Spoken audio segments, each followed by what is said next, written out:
Back to enjoy enjoy എന്നാണ് ഇപ്പൊ reaction ചെയ്തോണ്ടിരിക്കുന്നത് അവൈഷൻ Mukhi മൂവിയാണ്. நான் இப்ப சுத்தமா மறுட்டேன். ஒரு முறையோ இல்ல போறாது. இன்னும் நிறைய மாற வேண்டியிருக்கு. என்ன பண்ணலாம்? உங்க பொண்ணுக்கு இது வீடு இல்லைன்னு சுட்டி காட்டிட்டேன். எது வீடுன்னு நீங்க தான் வழி சொல்லணும், நீங்க தான் வழி பண்ணணும். இந்த 65 வயசுல உங்களுக்கு ஜோடி வேணும்னு தோணும் போது உங்க பொண்ணு அழவட்டியா இருக்கிறது உங்க கண்ணுக்கு பரலையா?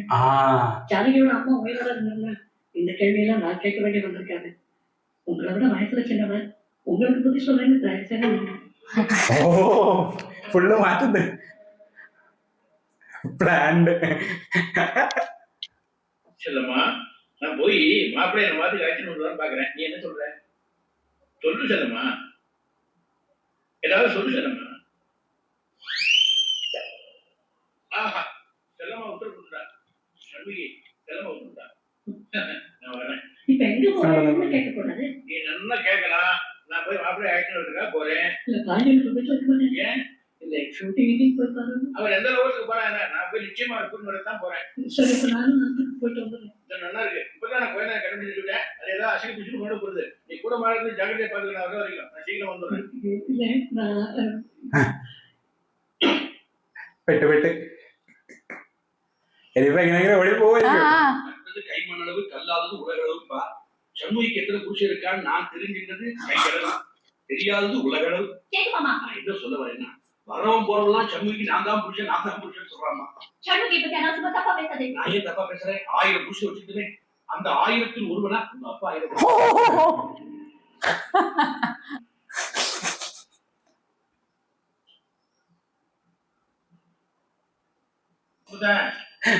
சார் பாண்டிய இருக்கிறவங்க பாண்டியெல்லாம் போய் நம்பர் போறேன் சார். நான் அவர் அவசியம் பார்க்கணும் சார். ஐயா பாண்டியங்க போறீங்க. ஐயோ நான் அவரோட மாமனார் பார்த்தாலும் ஐயா அதுக்காக இல்லாத பாண்டிய இருக்கு சொல்ல முடியுமா? போன் அடிக்க போது அடிக்கிறா அது வந்து நல்லா இருக்கும். ஐயா அவசியம் பார்க்கணும் சார். ஹலோ, நான் பாண்டியன் பேசுறேன். பாண்டியன் எத்தனை பேர் சொல்றது? அது முதலியா நான் பாண்டியன் டெலிபோன் தான் பேசுறேன். ஓ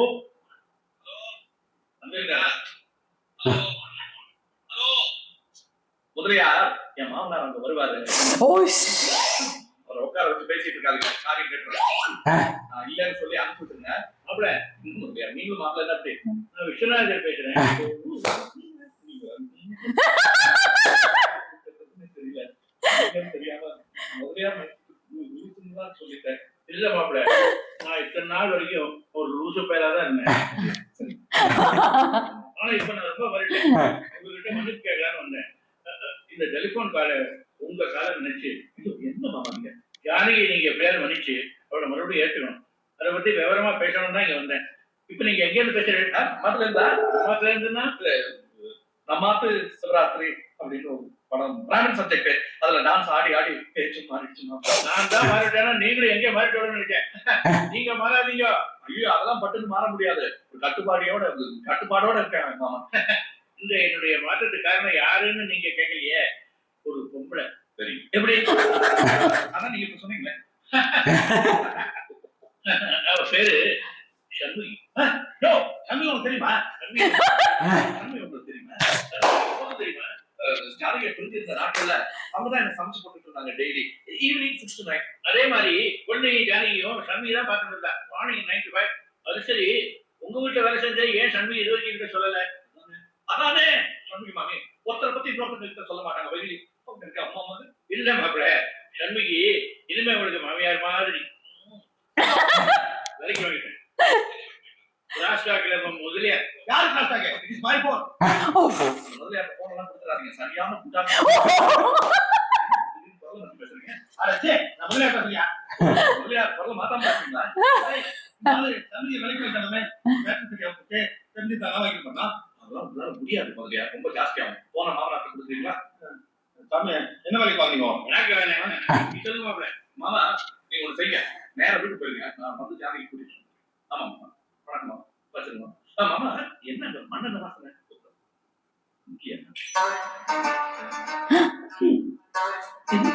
சொட்ட சொட்ட நடந்துட்டு வரேன். மண்ணல்ல இல்ல கிருஷ்ணா இல்ல, நான் தீ குடிக்க போறேன். ஐயர் ஆளு காட்டி மோசம் பண்ணல, அதுக்குதான். எங்க உடல நான் ஒன்னும் உடல. ஐயர் மேல லவ் சுத்தி தெரியுமா? மரியாதை நீ அவரை நிக்கா பண்ணிக்கோ. நிக்கா பண்ணிக்க முடியாது. எனக்கு ஏற்கனவே கல்யாணம் ஆயிடுச்சு. ஐயருக்கு தானே கல்யாணம் ஆயிடுச்சு. கல்யாணம் ஆவாதவங்க பண்ணி ஐயோ உளராத. எனக்கு ஏற்கனவே புருஷன் இருக்கான்.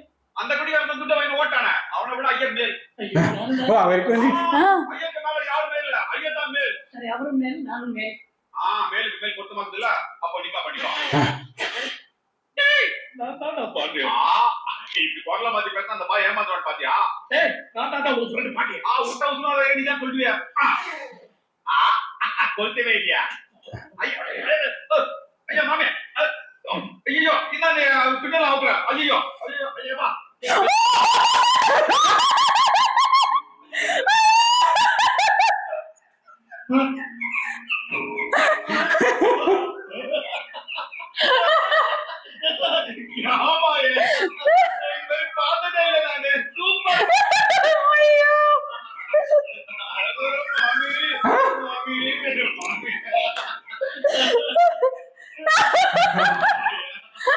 ആളുടെ എക്സ്പ്രഷൻ കണ്ടായിരുന്നു. உலகத்தை இவ்வளவு மோசமானது நான் பார்த்ததே இல்லை. இதே நான் செத்தா தூக்குறேன். ஜானகி எங்களுக்கும் போய் என்னம்மா இது? நான் போறேன். என்னம்மா அது போறேன் போறேன்னு அவசரமா பேசிட்டு இருக்கேன். நான் வந்து பார்க்க போறேன். நான் என் பாட்டிக்கு போறேன். அப்பா வந்து சொல்லுவோம். இனிமே நான் உங்க தலை வச்சு கூட கட்ட மாட்டேன்னு சொல்லிடுவோம். சரியா இருக்க டைவர்ஸ் ஆனவங்க கூட மறுபடியும் போய் நீ தெய்வம் தானே என்ன? தெய்வம் தானாலும் என் பாட்டி இன்னும் என்ன மறக்கல. போய் சமாளிக்க இவ்வளவு சமயம் தீர்த்து என் பாட்டி என்னையே நினைச்சிட்டு சுத்தமா வாழ்ந்துட்டு இருக்காங்க. என் பாட்டி அவங்க தான் என்ன. ஆமா குழந்தை பிள்ளைங்க வந்து நீங்களே கொண்டு விட்டுருக்கோம். கொஞ்சம் கூட அப்பா வரக்கூடாது. ஆமா சொல்லிடுறேன். ஜானகி நான் சொல்றது கொஞ்சம் கேளுமா. ஜானகி அவசரமான முடிவு. Bye bye. Bye. எம்பாலும் ஜாலிதா.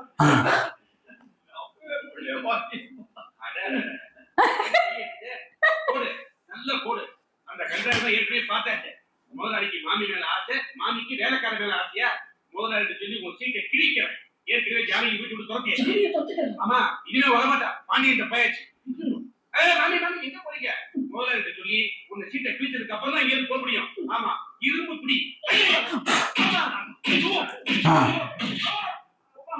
நீ பொம்மனாட்டியா மாமனாட்டி அடிக்கிறிய? பாக்கி நீங்க பார்த்து ஃபினிஷ் பண்ணி.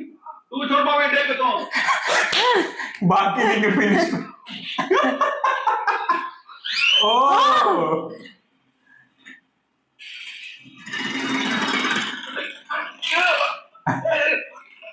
അവിടെ അവിടെ അല്ലേ?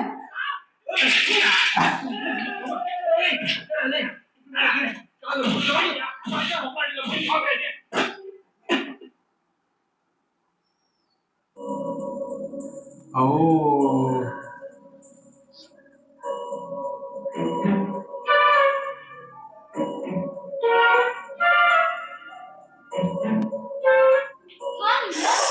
How are you? ஏன் வீட்டுல சாமி கேட்கும்போது சொன்னாங்க யாரோ வந்துட்டாங்க. நீங்க தானா? நீ நான் யாரு உங்களுக்கு தெரியாது. ஆனா நீங்க யாரு எனக்கு தெரியும். நான் பானையோட டான்ஸ் ஆடுவேன். அப்ப இந்த துணியெல்லாம் உன்னோடது தானா? இதெல்லாம் என்னோடது இல்ல, அவங்களோடது. அவங்கன்னா சண்முகி. சண்முகியா? ஆமா டெய்லி ராத்திரி வருவாங்களே. எது டெய்லி ராத்திரி வருவாளா? ஈஸ்வரா எனக்கு தெரியாதுப்பா. பாண்டியன் தான் சொல்லுவாரு அவங்க ராத்திரி வருவாங்கன்னு. நான் பகல தான் வருவேன். எது நீ பகல்ல சண்முகி ராத்திரியா?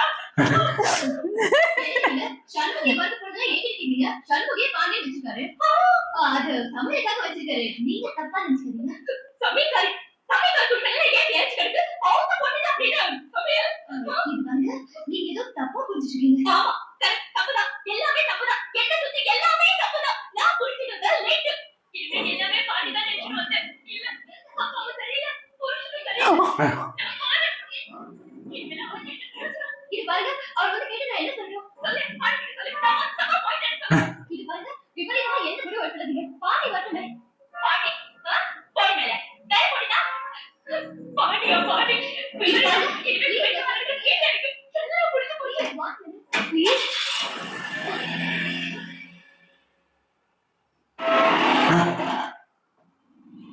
എത്തുമ്പോഴേക്കും പോയല്ലോ. ஜானகி ஜானகி பாண்டியன் பாண்டியன் ஜானகிங்க பாண்டியன் எங்க? பாண்டியன் போயாச்சு. இப்பதானே கோச்சிட்டு ஐயோ நான் தான் போக சொன்னேன். ஜானகிக்கு இப்பதான் வந்துட்டு போனாங்க. எங்க போன? தற்கொலை பண்ணிக்க ஐயோ ஏன்? சாவத்துக்கு. ஐயோ சாரி, உங்களுக்கும் பாண்டியனுக்கும் ஏதோ தொடர்பு இருக்குன்னு தப்பா நினைச்சு போயிட்டாங்க. ஐயோ இதுல என்ன தப்பு இருக்கு? அந்த தொடர்போட உண்மையை சொல்றதுக்கு தான் நான் வந்தேன். பாண்டி ஜானகி சொல்றது கரெக்ட் தான். அப்போ நீ குடிக்கிற அவளுக்கும் இல்லாம எனக்கு இல்லாம எப்படி போங்கடா. ஏடா, நீ ஏடி உனக்கு பாடி எனக்கு என்ன தொடர்புன்னு சொல்லிட்டு போடி. கையோட முதல்ல இருந்து சொல்லணும். கையோட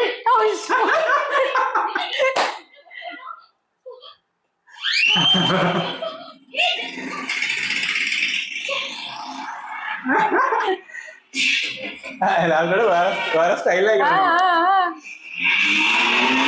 ഫണ്ണുണ്ട് സീരിയസ് അല്ലേ? രണ്ടോടെ മിക്സ്. അതാണ് ഫസ്റ്റ് പറഞ്ഞത് ജോണർ. ഓ ഓ ഓ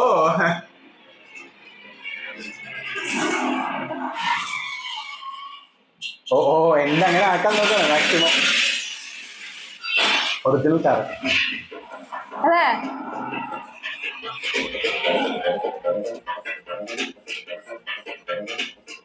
അതാണ് ക്ലൈമാക്സ് തോന്നുന്നുണ്ട്.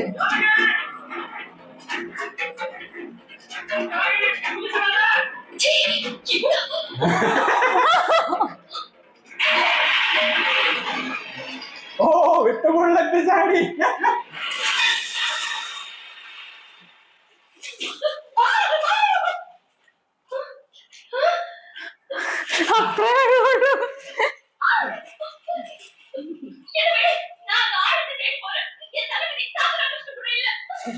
எதுக்கா சொல்லணும்? நான் யார் தெரியுமா? யாருக்கு தெரியாம பேசாத.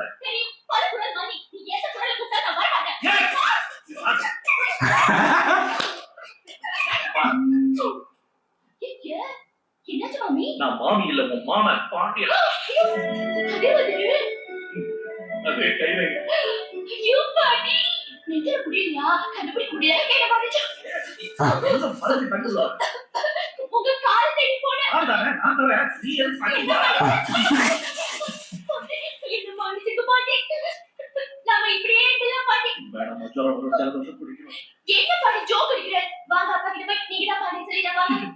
இப்பதான் அவர் என்கிட்ட மன்னிப்பு கேட்கிற அளவுக்கு வந்திருக்காரு. நான் தான் சண்முகி வேஷம் போட்டு அவரை ஏமாத்துறேன்னு தெரிஞ்சு வெறுப்பு தான் முடிச்சோம். சண்முகி கொண்டு ஐயோ என்ன பேசுறேன்? நான் என்ன பாண்டியனை சொல்ல சொன்னேன். சண்முகி இடுப்புல தண்ணியில உன்னை காப்பாத்தும் போது உயிர் தியாகம் பண்ணி ஆத்துல போயிட்டான். ஆத்துல இல்ல போகல. ஐயோ இது ஆத்துலதான். ஆமால பாடி எங்க கேட்டா? இது ஒண்ணு இருக்கே, ஆத்துல போயிடுச்சுன்னு சொல்லலாம். சீ.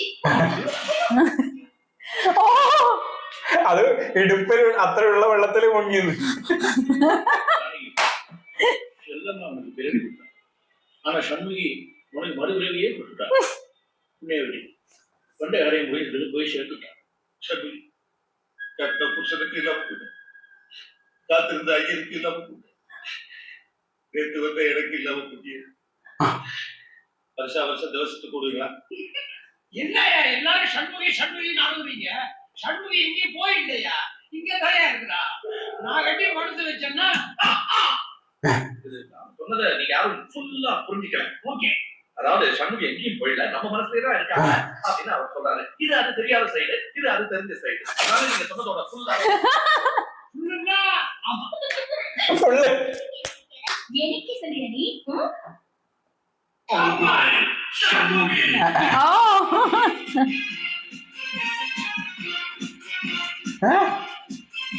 Okay okay. ആ ഹെലികോപ്റ്റർ ഹെലികോപ്റ്ററിൽ തന്നെയാണ് ഷൂട്ട് ചെയ്തപ്പോ. മറ്റേ പണ്ട് ഡ്രോൺ ഇല്ലല്ലോ. ഞാൻ അത് ചോദിച്ചത് ഹെലികോപ്റ്ററിലായിരുന്നോ? അതാണ് ഷെയ്ക്കി ഷോട്ടൊക്കെ. അത്രയും പൈസ, നല്ല പൈസ ബാക്കിയുണ്ട്.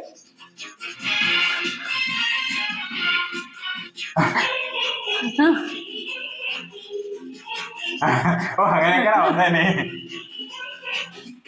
ആ കൊച്ചിനിട്ട സമയത്ത് മറ്റേ മേക്കിംഗ് കാണിച്ചല്ലേ പണ്ട്. സോങ്ങിന് അറിയാം കൊറേ എഫേർട്ട് ഉള്ളത്. ഓ ആളുടെ മെയിൻ മാനറിസംസ് ഒക്കെ കാണിച്ചല്ലേ ഒരുമിച്ച്.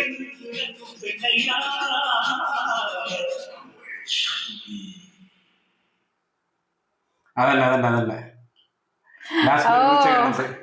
ആക്ച്വലി ശരിക്കും ഈ മൂവിയില് എനിക്ക് കൊറേ കൊറേ അധികം ഉണ്ടായിരുന്നത് ഷൺമുഖി എന്ന് പറയുന്ന ആ ഒരു ക്യാരക്ടർ ആയിരുന്നല്ലേ. കാരണം ഇതിനകത്ത് ഏകദേശം എനിക്കുള്ള ഒരു 80% ആ ഒരു ക്യാരക്ടറിന്റെ തന്നെ ഒരു കംപ്ലീറ്റ് ഷോ സ്റ്റീലിംഗ് തന്നെയായിരുന്നു. പിന്നെ എന്തിലത്തെ ആ ഒരു ഷൂട്ടിംഗ് കൂടി കാണിച്ച് പിന്നെ അവസാനം ആ ഒരു മാനറിസംസ് ഒക്കെ കാണിക്കുന്നില്ലേ, എനിക്ക് തോന്നുന്നു ഇങ്ങനെ കുറെ കാണിച്ചതിന്റെ ആ ഒരു നെക്സ്റ്റ് ഇമ്പാക്ട് തന്നെ ആയിരിക്കണം ചിലപ്പോൾ ദശാവതാരം പിന്നീട് എടുത്തത്. കാരണം ഏകദേശം അത് 1996 അതിനുശേഷം 2000 സംതിങ്ങിലാണ് ദശാവതാരം ഇറങ്ങിയാൽ. ദശാവതാരത്തിന്റെ ഡയറക്ടർ എനിക്ക് തോന്നുന്നു KS രവികുമാർ തന്നെയാണെന്ന് തോന്നുന്നു കേട്ടോ. കാരണം അതിന്റെ റൈറ്റർ കമൽ സാറാണ്. പക്ഷെ ചിലപ്പോ ഡയറക്ടർ അദ്ദേഹം വരുന്നില്ലേ സോങ്ങിലായിട്ട് അവസാനം വരുന്നുണ്ട്, മറ്റേ ഓസനും അതിന്റെ വരുന്നു. വേറെ അവസാനത്തെ. അപ്പൊ ഏകദേശം അദ്ദേഹം തന്നെ ആവാനാണ് സാധ്യത. ഇങ്ങനെ വേഷപ്പകർച്ച കണ്ടിട്ടുണ്ടായിരിക്കും ആൾക്ക് ചിലപ്പോ. കാരണം വെച്ചിട്ടുണ്ടെങ്കിൽ ഇത് അദ്ദേഹത്തിനാണ് തന്നെയല്ലേ മറ്റേത് അവസാനം വരുന്നുണ്ട്. ഇനിയിപ്പൊ ആളുടെ തന്നെ ആവാൻ സാധ്യത, അല്ലെങ്കിൽ ആള് വരില്ലല്ലോ. അത് വേറെ ആരെയും. പിന്നെ ഈ പടത്തിലാണെന്നുണ്ടെങ്കിൽ എന്റെ മുന്നേ അതിനകത്ത് ഏതോ ഒരു സീനല്ലായിരുന്നോ, മറ്റേ നാസറിന്റെ ഇത്രയും നാളെ ഇതുപോലത്തുള്ള കുറേയധികം മൂവീസ് വന്നിട്ടുണ്ടാവാം ഇങ്ങനത്തെ ഒരു ക്രിയേഷനിൽ, അതായത് ആ ഒരു ടൈപ്പ് ഓഫ് സീനൊക്കെ വെച്ചിട്ടാണ്. പക്ഷെ എത്ര ഉണ്ടായാലും ഇത്ര വർഷമായി എന്നൊക്കെ പറഞ്ഞിട്ടുണ്ടെങ്കിലും സ്റ്റിൽ അത് എൻജോയ് ചെയ്യാൻ പറ്റുന്നുണ്ട്.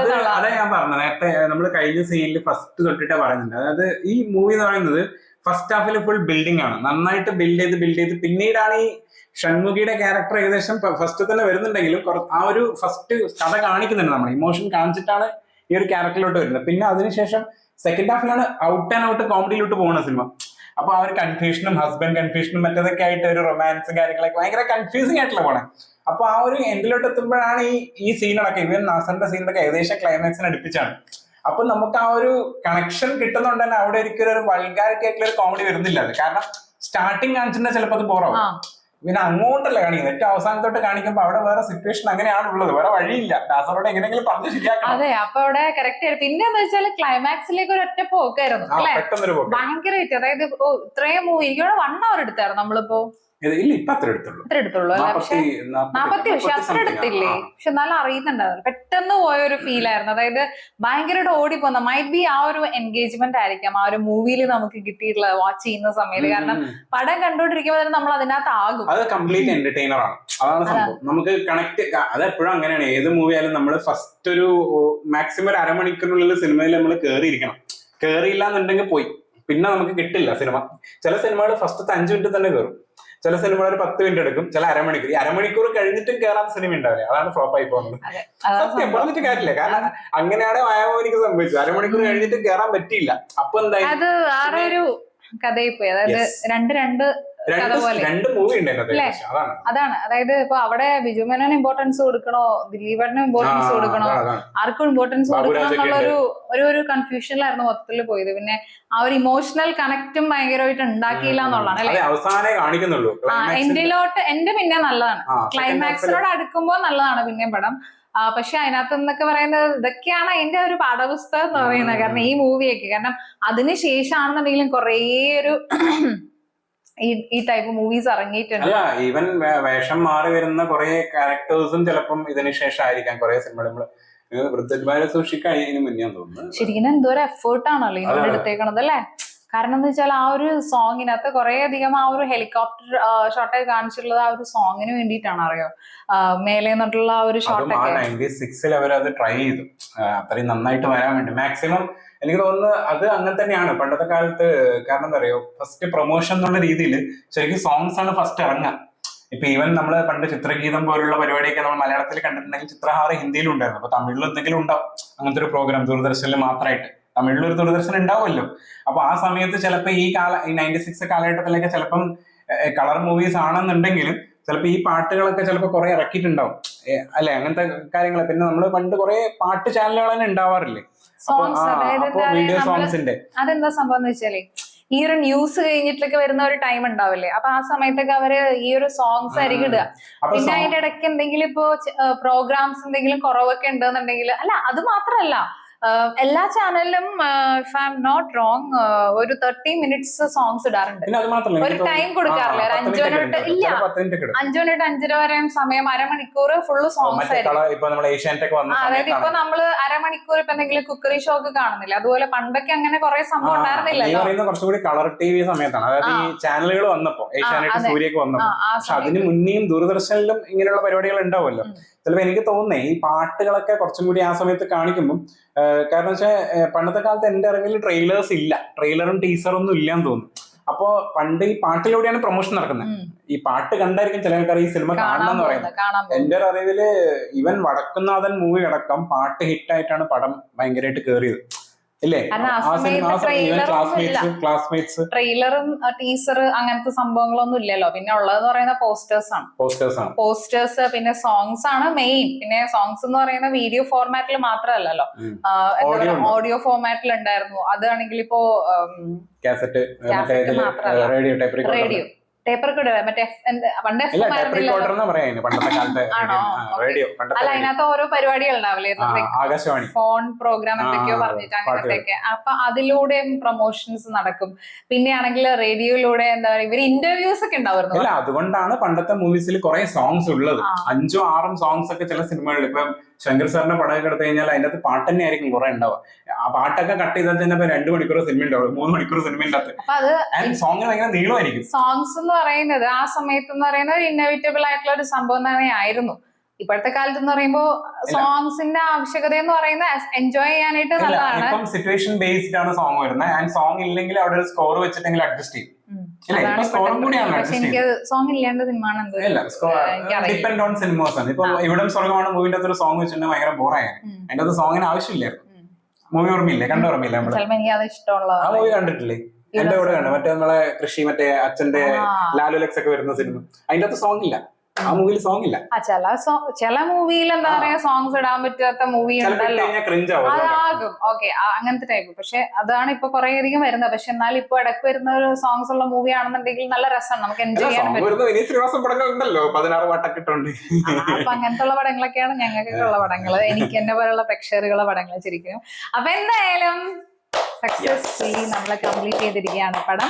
അപ്പൊ എന്തായാലും thank you for giving suggestions to react this movie. കാരണം എന്താന്ന് വെച്ചിട്ടുണ്ടെങ്കിൽ നമ്മളിത് ഒരുപാട് നാളായിട്ട് ചെയ്യണം എന്ന് വിചാരിച്ചിരുന്ന ഒരു മൂവിയാണ്. പക്ഷെ നമുക്ക് എന്താ പറയാ ആ സമയത്ത് വേറെ കുറെ അത് ഒരു ആക്ടറിന്റെ എടുത്തിട്ടുണ്ടെങ്കിൽ ചിലപ്പോൾ അത് തന്നെ കണ്ടിന്യൂസ് ആയിട്ടും ചിലപ്പോൾ അതേ ഫോർമാറ്റിലായിരിക്കും നമ്മൾക്ക് സജഷൻസ് വരുന്നത്. അല്ല, ഇവൻ നമ്മളിപ്പോ കണ്ടിന്യൂഷൻ ആണ് ചെയ്തത്. തേവർ മകന്റെ നമ്മൾ റീ അപ്ലോഡ് ചെയ്തിട്ടുണ്ടായിരുന്നു. അപ്പൊ ആ സമയത്താണ് നമുക്ക് ഈ ഒരു മൂവിന്റെ സജഷൻ വന്നത്. അങ്ങനെയാണ് നമ്മൾ ഈ സിനിമയിലോട്ട് വരികയും ചെയ്തത്.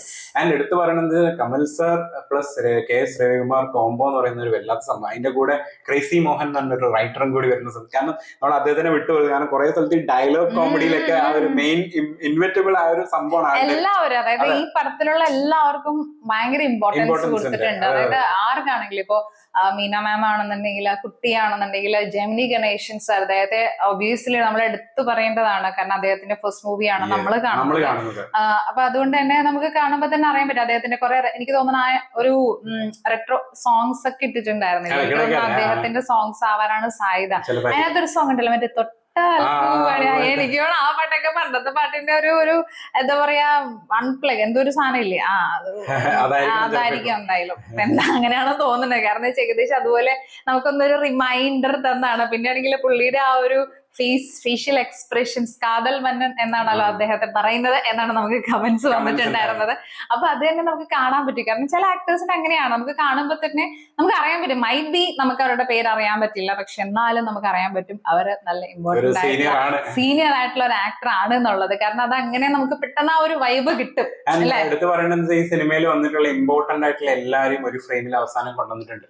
ലാസ്റ്റില് ഒരാളെ ഒഴിച്ചു നിർത്തി ബാക്കി എല്ലാരും കൊണ്ടുവന്നു. നമ്മള് മറ്റേ ആള് ഈ സിനിമയിൽ പോസിറ്റീവ് അല്ലല്ലോ അധികം. നമ്മളെ ആ വീട്ടിലിരിക്കുന്ന ആളായിട്ട് കാര്യസ്ഥൻ. അതെന്ന് പറയുന്നത് പണ്ടത്തെ പടത്തിലെ ഒരു ലാസ്റ്റ് ഒരു എൻഡിങ്, ഒരു ഹാപ്പി എൻഡിങ്ങിലുള്ളൊരു പക്ഷെ പറഞ്ഞ ഡയലോഗ് രസമായിരുന്നു. അതായത് തെരിഞ്ഞവർ ഇപ്പുറത്തും തെരിയാത്തവർ ഇപ്പുറത്തും ഉണ്ട്. അപ്പൊ അതുകൊണ്ട് തന്നെ ഇവർക്ക് മനസ്സിലായിട്ടുണ്ട് എന്നുള്ള രീതിയിൽ പറയുന്നത് നല്ല രസമായിരുന്നു. അവിടെ നമ്മളെ SPB സാറിനെയും കൊണ്ടുവന്നു. ഭയങ്കര രസമുണ്ടായിരുന്നു. അതായത് ആ ഒരു ഇൻ ബിറ്റ്വീൻ ഇടയ്ക്കിടയ്ക്ക് ഇങ്ങനെ വരുന്ന ഒരു ക്യാരക്ടർ ആയിട്ടാണ് കാണിച്ചിരിക്കുന്നത്. പക്ഷെ ഭയങ്കര ഒരു ഫണ്ണി ആൻഡ് വളരെ കൂൾ ഗോയിങ് ആയിട്ടുള്ള ഒരാളായിട്ട് കാണിച്ചിരിക്കുന്നത്. അദ്ദേഹത്തിന്റെ വോയിസ് എനിക്ക് ഫസ്റ്റ് കേട്ടപ്പോ തന്നെ ഡൗട്ട് ഉണ്ടായിരുന്നു അദ്ദേഹം തന്നെ ആണോ എന്നുള്ളത്. പക്ഷെ അഗെയിൻ നമുക്ക് എന്താ പറയാ കുറെ ആളുകൾ ഒന്ന് കമന്റ്സ് ഇട്ടിട്ടുണ്ടായിരുന്നു അദ്ദേഹം തന്നെ ആണെന്ന് പറഞ്ഞിട്ട്. അപ്പൊ എന്തായാലും അദ്ദേഹത്തിന്റെ ഒരു പ്രസൻസ് മൈറ്റ് ബി ലൈക്ക് അതൊരു പോസിറ്റിവിറ്റിക്ക് വേണ്ടിയിട്ടായിരിക്കും ചിലപ്പോൾ അദ്ദേഹത്തിനെ ആ ഒരു ഫ്രെയിമിൽ കൊണ്ടുവന്നത്. പിന്നെ അതുപോലെ തന്നെ കേട്ടോ നമ്മള് ദേവസാറിന്റെ പാട്ട് എടുത്തു പറയണ്ട. കാരണം കാതല സോങ് ആ ഇത്രയും സീരിയസ് സിറ്റുവേഷനും കോമഡിയൊക്കെ ആയിട്ട് ഇൻ ബിറ്റ്വീൻ പോകുന്നതിന്റെ ഇടയിലും ആ സോങ് ഒരിക്കലും ഒരു നമ്മൾ പറയില്ലേ പെട്ടെന്ന് എടുത്തു വെച്ച പോലെ തോന്നിയില്ല. ഭയങ്കരമായിട്ട് ജെല്ല് ചെയ്യുന്നുണ്ടായിരുന്നു. കാരണം സിറ്റുവേഷൻ അങ്ങനെയല്ല. സ്റ്റിൽ ആ സോങ് അവിടെ വെച്ചിട്ട് പ്ലേസ് ചെയ്ത് നല്ല, അതിന് മുന്നേ തന്നെ നമുക്ക് ആ സോങ് ഉണ്ട് എന്ന് കാണിച്ചു തരുന്നുണ്ട് ഇടയ്ക്കിടയ്ക്ക്, ഇങ്ങനെ ഒരു സാധനം വരാനുണ്ട് എന്നുള്ളത് അല്ലെ. ആ ഒരു പാട്ട്, ആ ട്യൂൺ ഇടയ്ക്കിടയ്ക്ക് ഇടുന്നുണ്ടല്ലോ, അത് നന്നായിട്ടുണ്ടായിരുന്നു. നല്ല രസമുണ്ടായിരുന്നു. അപ്പൊ എന്തായാലും അടുത്ത വീഡിയോയിൽ കാണാം.